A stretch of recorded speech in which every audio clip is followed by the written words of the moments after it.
Hiya guys, Owen from Owen Thomas Woodcraft here. Welcome back to my workshop. So I have just had a order from an old client who wants me to turn a flask for him.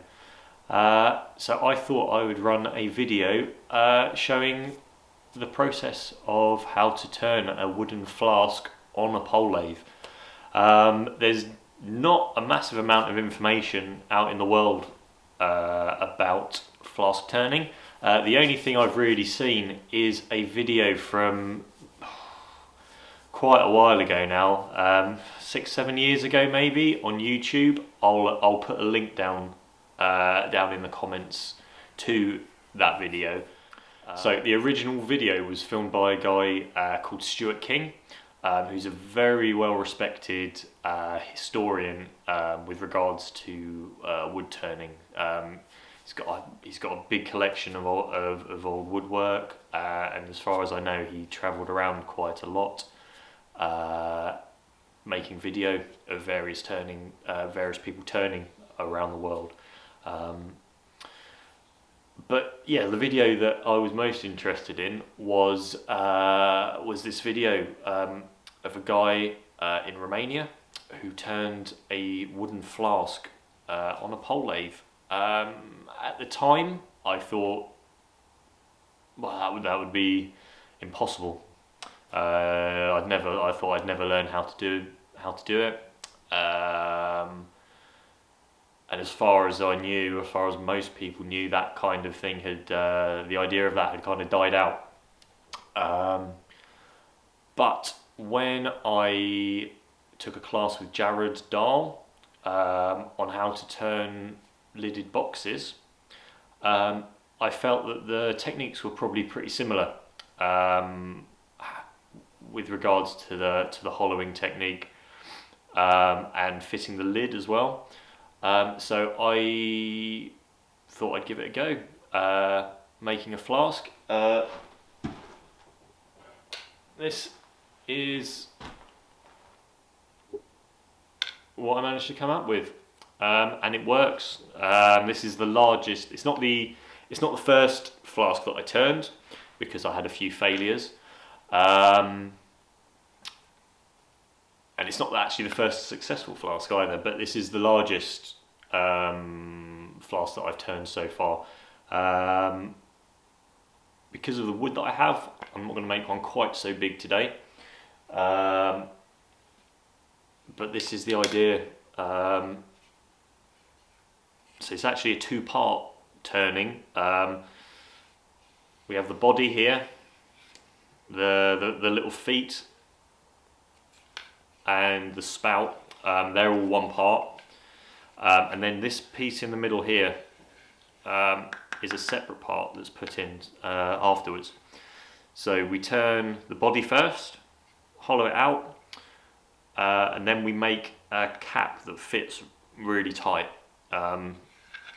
into the hole there. And when you knock it in, you cross your fingers, hope that everything's not going to split, and hope that it is going to stay tight as everything dries. I also have started making tiny little flasks, little hip flasks as well, which is exactly the same process as this. It's just a lot smaller. So what we're going to be going for today is one of these, but slightly smaller, because that's the wood that I have. So I'm going to start taking you through what I do for splitting out, and we'll go from there.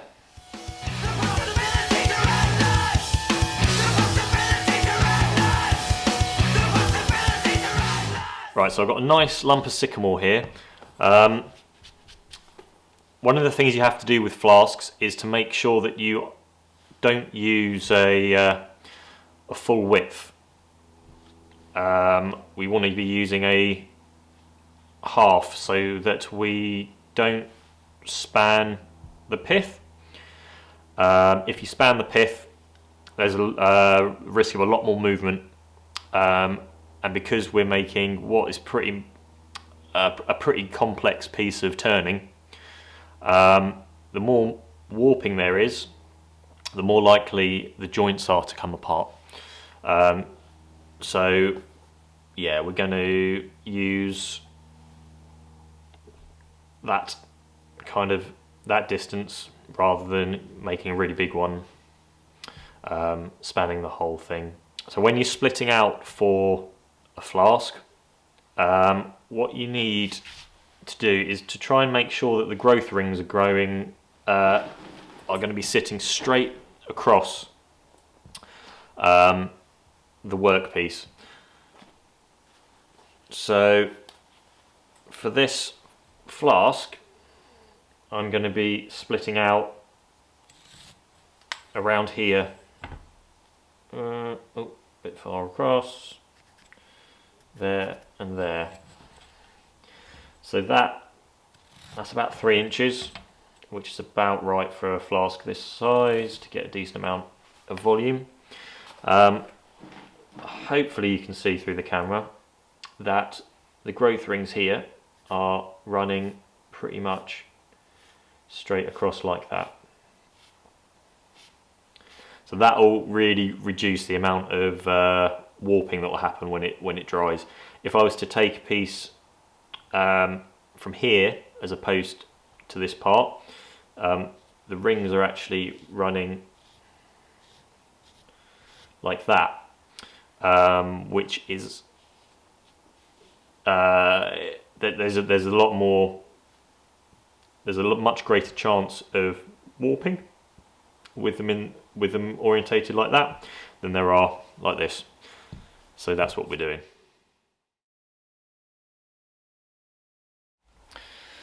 Right, so now we've got that piece split out and faced up, I'm going to start marking out the flask shape for the blank.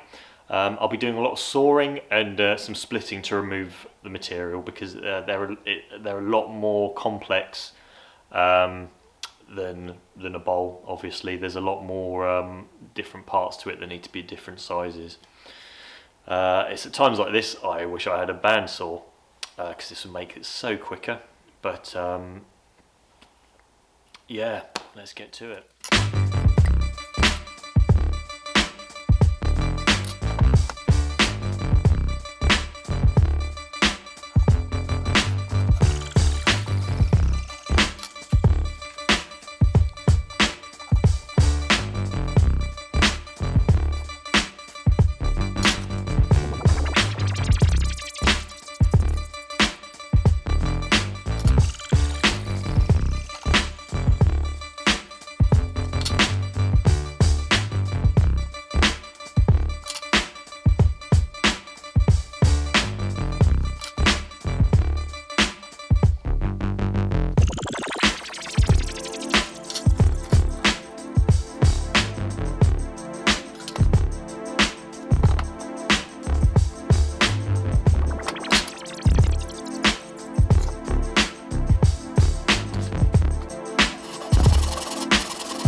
Right, now I've done all the sawing and the splitting and the axing.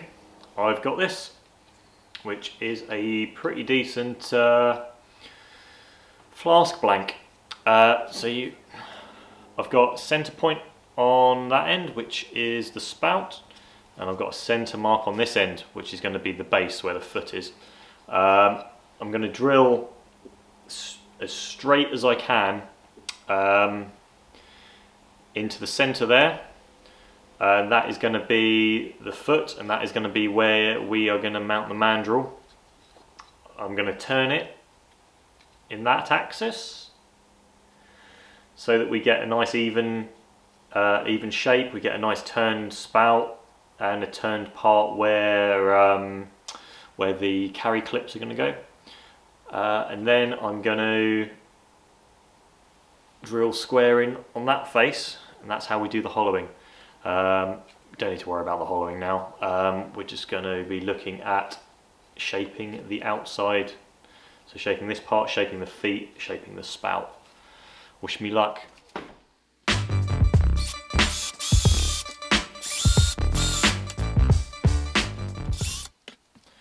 Right, I've got all the shaping, the rough shaping done on my flask blank.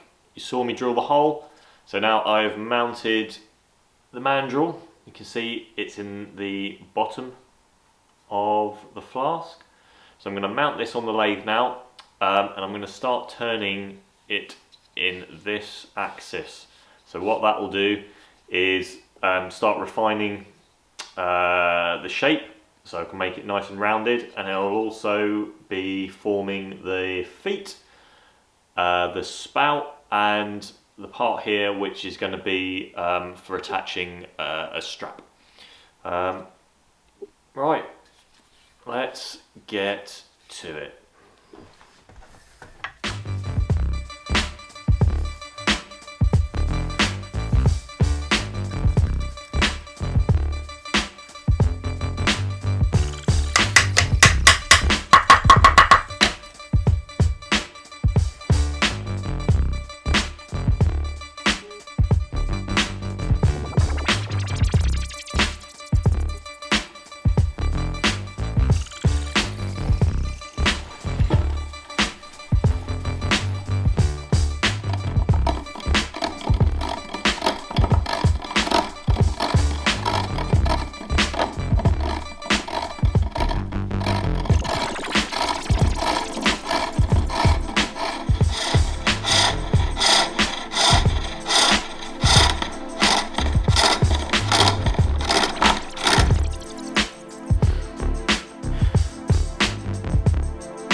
Right guys, that seems like a pretty prime place to take a break. So this is going to be the end of part one of the flask turning. Next time you will see how I do the hollowing out. and also you'll see how I fit the cap and do all the finishing carving. So thanks for watching. Hope you catch the next instalment of the video. If you liked it, please drop me a like and give me a subscribe. That'd be awesome. Thank you very much. I'll catch you next time. So stay sharp and stay positive.